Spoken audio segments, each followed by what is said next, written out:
ಓಂ ಶಾಂತಿ. ಇಂದಿನ ದಿನಾಂಕ 23/9/2025. ಬಾಪ್ತಾದ ಮಧುಬನ. ಮಧುರ ಮಕ್ಕಳೇ, ಪ್ರತಿ ಮಾತಿನಲ್ಲಿ ಯೋಗ ಬಲದಿಂದ ಕೆಲಸವನ್ನು ತೆಗೆದುಕೊಳ್ಳಿ. ತಂದೆಯೊಂದಿಗೆ ಏನನ್ನೂ ಕೇಳುವ ಮಾತಿಲ್ಲ. ನೀವು ಈಶ್ವರಿಯ ಸಂತಾನರಾಗಿದ್ದೀರಿ. ಆದ್ದರಿಂದ ಯಾವುದೇ ಆಸುರಿ ಕಾರ್ಯವನ್ನು ಮಾಡಬೇಡಿ. ಪ್ರಶ್ನೆ: ನಿಮ್ಮ ಈ ಯೋಗ ಬಲದ ಚಮತ್ಕಾರವೇನು? ಉತ್ತರ: ಈ ಯೋಗ ಬಲದಿಂದಲೇ ನಿಮ್ಮ ಎಲ್ಲ ಕರ್ಮೇಂದ್ರಿಯಗಳು ವಶವಾಗಿ ಬಿಡುತ್ತದೆ. ಯೋಗ ಬಲವಿಲ್ಲದೆ ನೀವು ಪಾವನರಾಗಲು ಸಾಧ್ಯವಿಲ್ಲ. ಯೋಗ ಬಲದಿಂದಲೇ ಇಡೀ ಸೃಷ್ಟಿಯು ಪಾವನವಾಗುತ್ತದೆ. ಆದ್ದರಿಂದ ಪಾವನರಾಗಲು ಹಾಗೂ ಭೋಜನವನ್ನು ಶುದ್ಧ ಮಾಡಿಕೊಳ್ಳಲು ನೆನಪಿನ ಯಾತ್ರೆಯಲ್ಲಿರಿ. ಯುಕ್ತಿಯಿಂದ ನಡೆಯಿರಿ. ನಮ್ರತೆಯಿಂದ ವ್ಯವಹಾರ ಮಾಡಿ. ಓಂ ಶಾಂತಿ. ಆತ್ಮಿಕ ತಂದೆಯು ಆತ್ಮಿಕ ಮಕ್ಕಳಿಗೆ ತಿಳಿಸಿಕೊಡುತ್ತಾರೆ. ಆತ್ಮಿಕ ತಂದೆಯು ಸ್ವರ್ಗದ ಹಾಗೂ ಹೊಸ ಪ್ರಪಂಚದ ಸ್ಥಾಪನೆಯನ್ನು ಹೇಗೆ ಮಾಡುತ್ತಾರೆಂದು ಪ್ರಪಂಚದಲ್ಲಿ ಯಾರಿಗೂ ತಿಳಿದಿಲ್ಲ. ನೀವು ತಂದೆಯಿಂದ ಯಾವುದೇ ಪ್ರಕಾರದ ಬೇಡಿಕೆಯನ್ನಿಡುವುದಿಲ್ಲ. ತಂದೆಯು ಎಲ್ಲವನ್ನೂ ತಿಳಿಸುತ್ತಾರೆ ಅಂದ ಮೇಲೆ ಮತ್ತೇನನ್ನೂ ಕೇಳುವ ಅವಶ್ಯಕತೆ ಇರುವುದಿಲ್ಲ. ತಾವಾಗಿಯೇ ತಿಳಿಸುತ್ತಿರುತ್ತಾರೆ. ತಂದೆಯು ಹೇಳುತ್ತಾರೆ, ಕಲ್ಪಕಲ್ಪವೂ ನಾನು ಈ ಭಾರತ ಖಂಡದಲ್ಲಿ ಬಂದು ಏನು ಮಾಡಬೇಕಾಗಿದೆ ಎಂಬುದು ನನಗೆ ತಿಳಿದಿದೆ. ನೀವು ತಿಳಿದುಕೊಂಡಿಲ್ಲ. ಪ್ರತಿನಿತ್ಯವೂ ತಿಳಿಸುತ್ತಿರುತ್ತಾರೆ. ಭಲೆ ಯಾರಾದರೂ ಒಂದು ಶಬ್ದವನ್ನು ಕೇಳದಿದ್ದರೂ ಸಹ ತಂದೆಯು ತಾವಾಗಿಯೇ ಎಲ್ಲವನ್ನೂ ತಿಳಿಸುತ್ತಾರೆ. ಬಾಬಾ, ಆಹಾರ ಪಾನೀಯಗಳ ವಿಷಯದಲ್ಲಿ ಕಷ್ಟವಾಗುತ್ತದೆ ಎಂದು ಕೆಲವೊಮ್ಮೆ ಕೇಳುತ್ತಾರೆ. ಇದಂತೂ ತಿಳುವಳಿಕೆಯ ಮಾತಾಗಿದೆ. ತಂದೆಯು ತಿಳಿಸಿದ್ದಾರೆ, ಪ್ರತಿ ಮಾತಿನಲ್ಲಿ ಯೋಗ ಬಲದಿಂದ ಕೆಲಸ ತೆಗೆದುಕೊಳ್ಳಿ. ನೆನಪಿನ ಯಾತ್ರೆಯಿಂದ ಕೆಲಸ ತೆಗೆದುಕೊಳ್ಳಿ. ಮತ್ತೆಲ್ಲಿಗೆ ಹೋದರೂ ಸಹ ಮುಖ್ಯ ಮಾತೇನೆಂದರೆ ತಂದೆಯನ್ನು ಅವಶ್ಯವಾಗಿ ನೆನಪು ಮಾಡಬೇಕಾಗಿದೆ. ಮತ್ಯಾವುದೇ ಆಸುರಿ ಕೆಲಸವನ್ನು ಮಾಡಬಾರದು. ನಾವು ಈಶ್ವರಿಯ ಸಂತಾನರಾಗಿದ್ದೇವೆ. ಅವರು ಎಲ್ಲರ ತಂದೆಯಾಗಿದ್ದಾರೆ. ಎಲ್ಲರಿಗಾಗಿ ಒಂದೇ ಶಿಕ್ಷಣವನ್ನು ಕೊಡುತ್ತಾರೆ. ಮಕ್ಕಳೇ, ಸ್ವರ್ಗದ ಮಾಲೀಕರಾಗಬೇಕೆಂದು ತಂದೆಯು ಶಿಕ್ಷಣ ಕೊಡುತ್ತಾರೆ. ರಾಜಧಾನಿಯಲ್ಲಿಯೂ ಪದವಿಗಳಿರುತ್ತವೆ ಎಲ್ಲವೇ? ಪ್ರತಿಯೊಬ್ಬರ ಪುರುಷಾರ್ಥದನುಸಾರ ಪದವಿ ಇರುತ್ತದೆ. ಮಕ್ಕಳು ಪುರುಷಾರ್ಥ ಮಾಡಬೇಕು ಮತ್ತು ಪ್ರಾರಬ್ಧವನ್ನು ಸಹ ಮಕ್ಕಳೇ ಪಡೆಯಬೇಕಾಗಿದೆ. ಪುರುಷಾರ್ಥ ಮಾಡಿಸಲು ತಂದೆಯು ಬರುತ್ತಾರೆ. ತಂದೆಯು ಯಾವಾಗ ಬರುತ್ತಾರೆ, ಬಂದು ಏನು ಮಾಡುತ್ತಾರೆ, ಎಲ್ಲಿಗೆ ಕರೆದುಕೊಂಡು ಹೋಗುತ್ತಾರೆ ಎಂಬುದೇನು ನಿಮಗೆ ತಿಳಿದಿರಲಿಲ್ಲ. ತಂದೆಯೇ ಬಂದು ತಿಳಿಸುತ್ತಾರೆ. ಡ್ರಾಮಾದ ಪ್ಲಾನ್ ಅನುಸಾರ ನೀವು ಎಲ್ಲಿಂದ ಕೆಳಗಿಳಿದಿದ್ದೀರಿ? ಒಮ್ಮೆಲೇ ತುತ್ತ ತುದಿಯಿಂದ ಕೆಳಗೆ ಬಿದ್ದಿದ್ದೀರಿ. ನಾವು ಯಾರೆಂಬುದು ಸ್ವಲ್ಪವೂ ಬುದ್ಧಿಯಲ್ಲಿ ಬರುವುದಿಲ್ಲ. ಈಗ ಅನುಭೂತಿ ಮಾಡುತ್ತೀರಲ್ಲವೇ? ತಂದೆಯು ಬಂದು ಏನು ಮಾಡುತ್ತಾರೆಂದು ನಿಮಗೆ ಸ್ವಪ್ನದಲ್ಲಿಯೂ ಇರಲಿಲ್ಲ. ನೀವು ಏನನ್ನೂ ತಿಳಿದುಕೊಂಡಿರಲಿಲ್ಲ. ಈಗ ತಂದೆಯು ಸಿಕ್ಕಿದ್ದಾರೆ. ಆದ್ದರಿಂದ ಇಂತಹ ತಂದೆಯ ಮೇಲೆ ಬಲಿಯಾರಿಯಾಗಬೇಕೆಂದು ತಿಳಿಯುತ್ತೀರಿ. ಹೇಗೆ ಪವಿತ್ರತಾ ಸ್ತ್ರೀಯು ತನ್ನ ಪತಿಯ ಮೇಲೆ ಎಷ್ಟೊಂದು ಬಲಿಯಾರಿಯಾಗುತ್ತಾಳೆ. ತನ್ನ ಪತಿಯ ಚಿತೆಯನ್ನೇರುವುದರಲ್ಲಿಯೂ ಹೆದರುವುದಿಲ್ಲ. ಎಷ್ಟೊಂದು ಧೈರ್ಯವಿರುತ್ತದೆ. ಹಿಂದೆ ಬಹಳ ಮಂದಿ ಹೀಗೆ ಹೇರುತ್ತಿದ್ದರು. ಇಲ್ಲಾದರೆ ತಂದೆಯು ಇಂತಹ ಯಾವುದೇ ಕಷ್ಟವನ್ನು ಕೊಡುವುದಿಲ್ಲ. ಭಲೆ ಇಲ್ಲಿ ಜ್ಞಾನ ಚಿತೆಯೆಂದು ಹೆಸರಿದೆ, ಆದರೆ ಯಾವುದೇ ಸುಡುವ ಮಾತಿಲ್ಲ. ತಂದೆಯು ಹೇಗೆ ಬೆಣ್ಣೆಯಲ್ಲಿ ಕೂದಲು ತೆಗೆದಂತೆ ತಿಳಿಸುತ್ತಾರೆ. ಮಕ್ಕಳಿಗೆ ತಿಳಿದಿದೆ, ಅವಶ್ಯವಾಗಿ ತಲೆಯ ಮೇಲೆ ಜನ್ಮ ಜನ್ಮಾಂತರದ ಹೊರೆ ಇದೆ. ಕೇವಲ ಒಬ್ಬರು ಅಜಾಮಿಳರಲ್ಲ. ಪ್ರತಿಯೊಬ್ಬ ಮನುಷ್ಯನು ಒಬ್ಬರಿಗಿಂತ ಇನ್ನೊಬ್ಬರು ಹೆಚ್ಚು ಅಜಾಮಿಳ ಪಾಪಿಗಳಾಗಿದ್ದಾರೆ. ಇಂದಿನ ಜನ್ಮಗಳಲ್ಲಿ ಏನೇನು ಮಾಡಿದ್ದೇವೆಂದು ಮನುಷ್ಯರಿಗೇನು ಗೊತ್ತು? ನೀವೀಗ ತಿಳಿದುಕೊಂಡಿದ್ದೀರಿ ಪಾಪಗಳನ್ನೇ ಮಾಡಿದ್ದೇವೆ ಎಂದು. ವಾಸ್ತವದಲ್ಲಿ ಯಾರೊಬ್ಬರೂ ಪುಣ್ಯಾತ್ಮನಿಲ್ಲ, ಎಲ್ಲರೂ ಪಾಪಾತ್ಮರಾಗಿದ್ದಾರೆ. ಪುಣ್ಯ ಮಾಡಿದರೆ ತಾನೇ ಪುಣ್ಯಾತ್ಮರಾಗುವರು. ಸತ್ಯಯುಗದಲ್ಲಿಯೇ ಪುಣ್ಯಾತ್ಮರಿರುತ್ತಾರೆ. ಯಾರಾದರೂ ಆಸ್ಪತ್ರೆಯನ್ನು ಕಟ್ಟಿಸಬಹುದು, ಆದರೆ ಏನಾಯಿತು? ಏಣಿಯನ್ನು ಕೆಳಗೆ ಇಳಿಯುವುದರಿಂದಂತೂ ಪಾರಾಗುವುದಿಲ್ಲ ಅಲ್ಲವೇ? ಏರುವ ಕಲೆಯಂತೂ ಆಗುವುದಿಲ್ಲ, ಇನ್ನು ಇಳಿಯುತ್ತಲೇ ಹೋಗುತ್ತಾರೆ. ಈ ತಂದೆಯಂತೂ ಇಷ್ಟು ಪ್ರಿಯರಾಗಿದ್ದಾರೆ, ಇವರ ಮೇಲೆ ಜೀವಿಸಿದಂತೆಯೇ ಬಲಿಹಾರಿಯಾಗಬೇಕೆಂದು ಹೇಳುತ್ತಾರೆ. ಏಕೆಂದರೆ ತಂದೆಯು ಪತಿಯರ ಪತಿ, ತಂದೆಯರ ತಂದೆ ಎಲ್ಲರಿಗಿಂತ ಶ್ರೇಷ್ಠರಾಗಿದ್ದಾರೆ. ತಂದೆಯು ಮಕ್ಕಳನ್ನು ಈಗ ಜಾಗೃತಗೊಳಿಸುತ್ತಿದ್ದಾರೆ. ಇಂತಹ ತಂದೆಯು ಯಾರು ಸ್ವರ್ಗದ ಮಾಲೀಕರನ್ನಾಗಿ ಮಾಡುತ್ತಾರೆ. ಎಷ್ಟು ಸಾಧಾರಣರಾಗುತ್ತಾರೆ. ಆರಂಭದಲ್ಲಿ ಮಕ್ಕಳಿಗೆ ಕಾಯಿಲೆ ಬಂದಾಗ ತಂದೆಯೇ ಸ್ವಯಂ ಅವರ ಸೇವೆ ಮಾಡುತ್ತಿದ್ದರು. ಅಹಂಕಾರವೇನೂ ಇರಲಿಲ್ಲ. ಬಾಪ್ದಾದ ಶ್ರೇಷ್ಠಾತಿ ಶ್ರೇಷ್ಠರಾಗಿದ್ದಾರೆ, ತಿಳಿಸುತ್ತಾರೆ. ಅಂತಹ ಕರ್ಮವನ್ನು ನಾನು ಇವರಿಂದ ಮಾಡಿಸುತ್ತೇನೆ, ಇಲ್ಲವೇ ಮಾಡುತ್ತೇನೆ. ಇಬ್ಬರೂ ಒಂದಾಗಿ ಬಿಡುತ್ತಾರೆ. ತಂದೆಯು ಮಾಡುತ್ತಾರೆಯೇ, ದಾದಾರವರು ಮಾಡುತ್ತಾರೆಯೇ ಎಂದು ತಿಳಿಯುವುದೇ ಇಲ್ಲ. ಕರ್ಮ ಅಕರ್ಮ ವಿಕರ್ಮದ ಗತಿಯನ್ನು ತಂದೆಯೇ ತಿಳಿಸುತ್ತಾರೆ. ತಂದೆಯು ಬಹಳ ಶ್ರೇಷ್ಠರಾಗಿದ್ದಾರೆ, ಆದರೆ ಮಾಯೆಯದ್ದು ಎಷ್ಟೊಂದು ಪ್ರಭಾವವಿದೆ. ಈ ರೀತಿ ಮಾಡಬೇಡಿ ಎಂದು ಈಶ್ವರ ತಂದೆಯು ತಿಳಿಸುತ್ತಾರೆ. ಆದರೂ ಸಹ ಪಾಲಿಸುವುದೇ ಇಲ್ಲ. ತಂದೆಯು ತಿಳಿಸುತ್ತಾರೆ, ಮಧುರ ಮಕ್ಕಳೇ, ಈ ಕೆಲಸವನ್ನು ಮಾಡಬೇಡಿ. ಆದರೂ ಉಲ್ಟಾ ಕೆಲಸವನ್ನು ಮಾಡಿಬಿಡುತ್ತಾರೆ. ಉಲ್ಟಾ ಕೆಲಸ ಮಾಡುವುದನ್ನೇ ನಿಷೇಧಿಸುತ್ತೇವಲ್ಲವೇ? ಆದರೆ ಮಾಯೆಯೂ ಸಹ ಬಹಳ ಶಕ್ತಿಶಾಲಿಯಾಗಿದೆ ಎಂದು ತಂದೆಯನ್ನು ಮರೆಯಬಾರದು. ಏನಾದರೂ ಮಾಡಲಿ, ಹೊಡೆಯಲಿ, ಬಡೆಯಲಿ, ತಂದೆಯು ಈ ರೀತಿ ಏನೂ ಮಾಡುವುದಿಲ್ಲ. ಆದರೆ ಕೇವಲ ಉದಾಹರಣೆಗೆ ಹೇಳಲಾಗುತ್ತದೆ.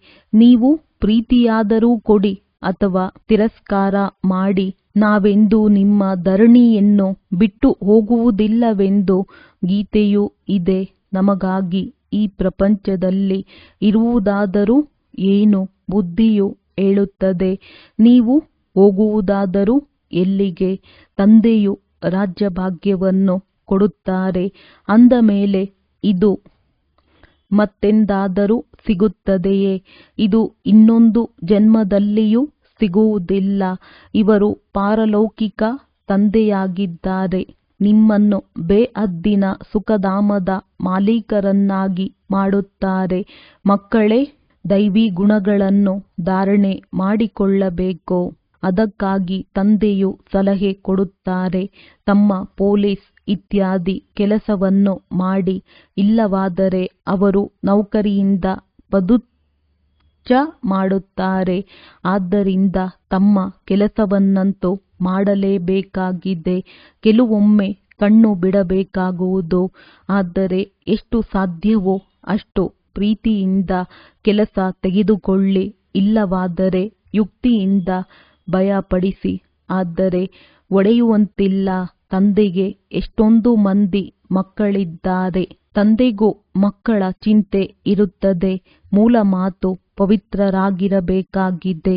ಏ ಪತಿತ ಪಾವನ, ಬಂದು ನಮ್ಮನ್ನು ಪಾವನ ಮಾಡಿ ಎಂದು ನೀವು ಜನ್ಮ ಜನ್ಮಾಂತರದಿಂದ ಕರೆದಿರಲ್ಲವೇ? ಆದರೆ ಅರ್ಥವೇನನ್ನು ತಿಳಿದುಕೊಂಡಿಲ್ಲ. ಕರೆಯುತ್ತೀರಿ ಅಂದ ಮೇಲೆ ಪತಿತರಲ್ಲವೇ? ಇಲ್ಲದಿದ್ದರೆ ಕರೆಯುವ ಅವಶ್ಯಕತೆಯೇ ಇಲ್ಲ, ಪೂಜೆಯ ಅವಶ್ಯಕತೆಯೂ ಇಲ್ಲ. ತಂದೆಯು ತಿಳಿಸುತ್ತಾರೆ, ಅಬಲೆಯರ ಮೇಲೆ ಎಷ್ಟೊಂದು ಅತ್ಯಾಚಾರಗಳಾಗುತ್ತವೆ, ಸಹನೆ ಮಾಡಲೇಬೇಕಾಗಿದೆ. ತಂದೆಯು ಯುಕ್ತಿಗಳನ್ನು ತಿಳಿಸುತ್ತಾರೆ. ಬಹಳ ನಮ್ರತೆಯಿಂದ ನಡೆದುಕೊಳ್ಳಿ. ತಿಳಿಸಿ, ತಾವಂತೂ ಭಗವಂತನಾಗಿದ್ದೀರಿ ಅಂದ ಮೇಲೆ ಏನನ್ನು ಬೇಡುತ್ತೀರಿ? ಮಾಂಗಲ್ಯವನ್ನು ಕಟ್ಟುವ ಸಮಯದಲ್ಲಿ ಹೇಳುತ್ತಾರೆ, ನಾನು ನಿಮ್ಮ ಪತಿ, ಈಶ್ವರ, ಗುರು, ಸರ್ವಸ್ವವಾಗಿದ್ದೇನೆ, ಈಗ ನಾನು ಪವಿತ್ರವಾಗಿರ ಬಯಸುತ್ತೇನೆ ಎಂದರೆ ನೀವೇಕೆ ತಡೆಯುತ್ತೀರಿ? ಭಗವಂತನಿಗೆ ಪತಿತ ಪಾವನನೆಂದು ಕರೆಯಲಾಗುತ್ತದೆ ಎಲ್ಲವೇ? ತಾವೇ ಪಾವನರನ್ನಾಗಿ ಮಾಡುವವರಾಗಿ ಬಿಡಿ. ಹೀಗೆ ಪ್ರೀತಿಯಿಂದ ನಮ್ರತೆಯಿಂದ ಮಾತನಾಡಬೇಕು. ಅವರು ಕ್ರೋಧ ಮಾಡಿದರೂ ನೀವು ಹೂವಿನ ಮಳೆ ಸುರಿಸಿ ಬಲೆ ಒಡೆಯುತ್ತಾರೆ, ನಂತರ ಪಶ್ಚಾತ್ತಾಪ ಪಡುತ್ತಾರೆ.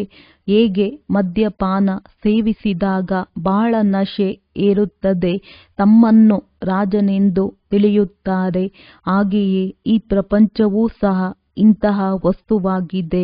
ಅದರ ಮಾತೆ ಕೇಳಬೇಡಿ. ಪಶ್ಚಾತ್ತಾಪ ಪಡುತ್ತಾರೆ, ಆದರೆ ಹವ್ಯಾಸವಾಗಿರುವುದರಿಂದ ಅದು ಬಿಟ್ಟು ಹೋಗುವುದೇ ಇಲ್ಲ. ಒಂದೆರಡು ಬಾರಿ ವಿಕಾರದಲ್ಲಿ ಹೋಗಿ ನಂತರ ಅದರ ನಶೆ ಏರಿತೆಂದರೆ ಮತ್ತೆ ಬೀಳುತ್ತಲೇ ಇರುತ್ತಾರೆ. ಹೇಗೆ ನಶೆಯ ಪದಾರ್ಥಗಳು ಖುಷಿಯಲ್ಲಿ ತರುತ್ತವೆ, ವಿಕಾರವೂ ಹಾಗೆಯೇ. ಇಲ್ಲಿ ಬಹಳ ಪರಿಶ್ರಮವಿದೆ. ಯೋಗ ಬಲವಿಲ್ಲದೆ ಯಾವುದೇ ಕರ್ಮೇಂದ್ರಿಯವನ್ನು ವಶಪಡಿಸಿಕೊಳ್ಳಲು ಸಾಧ್ಯವಿಲ್ಲ. ಯೋಗ ಬಲದ್ದೇ ಚಮತ್ಕಾರವಿದೆ, ಆದ್ದರಿಂದ ಹೆಸರು ಪ್ರಸಿದ್ಧವಾಗಿದೆ. ಇಲ್ಲಿ ಯೋಗವನ್ನು ಕಲಿಯಲು ವಿದೇಶದಿಂದಲೂ ಬರುತ್ತಾರೆ. ಶಾಂತಿಯಲ್ಲಿ ಕುಳಿತಿರುತ್ತಾರೆ, ಮನೆಯಿಂದ ದೂರವಾಗುತ್ತಾರೆ. ಆದರೆ ಅದಂತೂ ಅರ್ಧಕಲ್ಪಕ್ಕಾಗಿ ತಾತ್ಕಾಲಿಕ ಶಾಂತಿಯಾಗಿತ್ತು. ಯಾರಿಗೂ ಸತ್ಯ ಶಾಂತಿಯ ಬಗ್ಗೆ ತಿಳಿದೇ ಇಲ್ಲ. ತಂದೆಯು ತಿಳಿಸುತ್ತಾರೆ, ಮಕ್ಕಳೇ, ನಿಮ್ಮ ಸ್ವಧರ್ಮವು ಶಾಂತಿಯಾಗಿದೆ. ನೀವು ಶರೀರದಿಂದ ಕರ್ಮ ಮಾಡುತ್ತೀರಿ. ಎಲ್ಲಿಯವರೆಗೆ ನೀವು ಶರೀರಧಾರಣೆ ಮಾಡುವುದಿಲ್ಲವೋ ಅಲ್ಲಿಯವರೆಗೆ ಆತ್ಮವು ಶಾಂತವಾಗಿರುತ್ತದೆ. ಮತ್ತೆ ಎಲ್ಲಿಗೋ ಹೋಗಿ ಪ್ರವೇಶ ಮಾಡುತ್ತದೆ. ಇಲ್ಲಂತೂ ಕೆಲವರು ಸೂಕ್ಷ್ಮ ಶರೀರದೊಂದಿಗೆ ಅಲೆಯುತ್ತಿರುತ್ತಾರೆ. ಅವರಿಗೆ ಛಾಯೆಯ ಶರೀರವಿರುತ್ತದೆ. ಅದರಲ್ಲಿ ಕೆಲವರು ದುಃಖ ಕೊಡುವವರಿರುತ್ತಾರೆ, ಇನ್ನು ಕೆಲವರು ಒಳ್ಳೆಯವರಿರುತ್ತಾರೆ. ಇಲ್ಲಿಯೂ ಕೆಲವರು ಬಲೆ ಮನುಷ್ಯರಾಗಿದ್ದರೂ ಸಹ ಯಾರಿಗೂ ದುಃಖವನ್ನೇ ಕೊಡುವುದಿಲ್ಲ. ಕೆಲವರು ಬಹಳ ದುಃಖ ಕೊಡುತ್ತಾರೆ. ಹೇಗೆ ಸಾಧು ಮಹಾತ್ಮರಂತೆ ಇರುತ್ತಾರೆ. ತಂದೆಯು ತಿಳಿಸುತ್ತಾರೆ, ಮಧುರಾತಿ ಮಧುರ ಅಗಲಿ ಹೋಗಿ ಮರಳಿ ಸಿಕ್ಕಿರುವ ಮಕ್ಕಳೇ, ನೀವು 5000 ವರ್ಷಗಳ ನಂತರ ಪುನಃ ಬಂದು ಮಿಲನ ಮಾಡಿದ್ದೀರಿ. ಏನನ್ನು ಪಡೆಯಲು ನಿಮಗೆ ಏನು ಸಿಗಲಿದೆ ಎಂಬುದನ್ನು ತಂದೆಯು ತಿಳಿಸಿದ್ದಾರೆ. ಬಾಬಾ ತಮ್ಮಿಂದ ಏನು ಸಿಗುತ್ತದೆ ಎಂಬ ಪ್ರಶ್ನೆಯೇ ಇಲ್ಲ. ತಾವಂತೂ ಸ್ವರ್ಗದ ರಚಯಿತನಾಗಿದ್ದೀರಿ. ಅಂದ ಮೇಲೆ ಅವಶ್ಯವಾಗಿ ತಮ್ಮಿಂದ ಸ್ವರ್ಗದ ರಾಜ್ಯಭಾಗ್ಯವೇ ಸಿಗುವುದು. ತಂದೆಯು ತಿಳಿಸುತ್ತಾರೆ, ಹೀಗೆ ಸ್ವಲ್ಪ ತಿಳಿದುಕೊಂಡು ಹೋದರೂ ಸಹ ಸ್ವರ್ಗದಲ್ಲಿ ಬರುತ್ತಾರೆ. ನಾನು ಸ್ವರ್ಗದ ಸ್ಥಾಪನೆ ಮಾಡಲು ಬಂದಿದ್ದೇನೆ. ದೊಡ್ಡವರಿಗಿಂತ ದೊಡ್ಡ ಭಗವಂತ ಮತ್ತು ಪ್ರಜಾಪಿತನಾಗಿದ್ದಾರೆ. ವಿಷ್ಣು ಯಾರೆಂಬುದನ್ನು ಸಹ ನೀವು ತಿಳಿದುಕೊಂಡಿದ್ದೀರಿ, ಮತ್ಯಾರಿಗೂ ತಿಳಿದಿಲ್ಲ. ನಾವು ಇವರ ಮನೆತನದವರಾಗಿದ್ದೇವೆಂದು ನೀವು ಹೇಳುತ್ತೀರಿ. ಈ ಲಕ್ಷ್ಮೀ ನಾರಾಯಣರು ಸತ್ಯಯುಗದಲ್ಲಿ ರಾಜ್ಯ ಮಾಡುತ್ತಾರೆ. ಈ ಚಕ್ರ ಇತ್ಯಾದಿ ಎನ್ನೋ ವಾಸ್ತವದಲ್ಲಿ ವಿಷ್ಣುವಿಗಿಲ್ಲ. ಇವು ನಾವು ಬ್ರಾಹ್ಮಣರ ಅಲಂಕಾರಗಳಾಗಿವೆ. ಈ ಜ್ಞಾನವಿದೆ. ಸತ್ಯಯುಗದಲ್ಲಿ ಇದನ್ನು ತಿಳಿಸುವುದಿಲ್ಲ. ಈ ಮಾತುಗಳನ್ನು ತಿಳಿಸಲು ಈ ಜ್ಞಾನ ಮತ್ಯಾರಲ್ಲಿಯೂ ಇಲ್ಲ. ನೀವು ಈ 84 ಜನ್ಮಗಳ ಚಕ್ರವನ್ನು ತಿಳಿದುಕೊಂಡಿದ್ದೀರಿ. ಇದರ ಅರ್ಥವನ್ನು ತಿಳಿಯಲು ಯಾರಿಗೂ ಸಾಧ್ಯವಿಲ್ಲ. ತಂದೆಯು ಮಕ್ಕಳಿಗೆ ತಿಳಿಸಿದ್ದಾರೆ, ಮಕ್ಕಳು ತಿಳಿದುಕೊಂಡಿದ್ದೀರಿ. ನಮಗಂತೂ ಈ ಅಲಂಕಾರಗಳು ಶೋಭಿಸುವುದಿಲ್ಲ. ನಾವಿನ್ನು ಶಿಕ್ಷಣವನ್ನು ಪಡೆಯುತ್ತಿದ್ದೇವೆ, ಪುರುಷಾರ್ಥ ಮಾಡುತ್ತಿದ್ದೇವೆ. ನಂತರ ಸ್ವದರ್ಶನ ಚಕ್ರವನ್ನು ತಿರುಗಿಸುತ್ತಾ ನಾವು ದೇವತೆಗಳಾಗಿ ಬಿಡುತ್ತೇವೆ. ಸ್ವದರ್ಶನ ಚಕ್ರ ಅರ್ಥಾತ್ ರಚಯಿತ ಮತ್ತು ರಚನೆಯ ಆದಿ ಮಧ್ಯ ಅಂತ್ಯವನ್ನು ತಿಳಿದುಕೊಳ್ಳಬೇಕಾಗಿದೆ. ಸೃಷ್ಟಿ ಚಕ್ರವು ಹೇಗೆ ಸುತ್ತುತ್ತದೆ ಎಂದು ಇಡೀ ಪ್ರಪಂಚದಲ್ಲಿ ಯಾರೂ ತಿಳಿಸಲು ಸಾಧ್ಯವಿಲ್ಲ. ತಂದೆಯು ಎಷ್ಟು ಸಹಜ ಮಾಡಿ ತಿಳಿಸಿಕೊಡುತ್ತಾರೆ. ಈ ಸೃಷ್ಟಿ ಚಕ್ರದ ಆಯಸ್ಸು ದೀರ್ಘವಾಗಿರಲು ಸಾಧ್ಯವಿಲ್ಲ.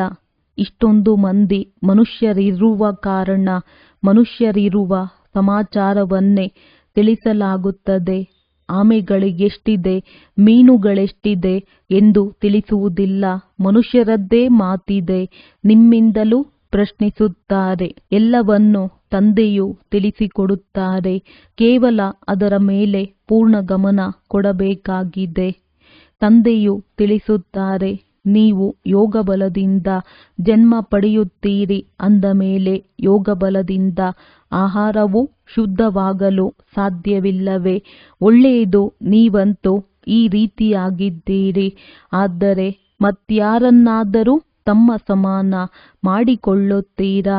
ನೀವೀಗ ತಿಳಿದುಕೊಂಡಿದ್ದೀರಿ, ತಂದೆಯು ಸ್ವರ್ಗದ ರಾಜ್ಯಭಾಗ್ಯವನ್ನು ಕೊಡಲು ಪುನಃ ಬಂದಿದ್ದಾರೆ ಅಂದ ಮೇಲೆ ಇದನ್ನು ತಿರಸ್ಕರಿಸಬಾರದು. ವಿಶ್ವದ ರಾಜ್ಯಭಾಗ್ಯವನ್ನು ತಿರಸ್ಕರಿಸಿದರೆ ಸಮಾಪ್ತಿ.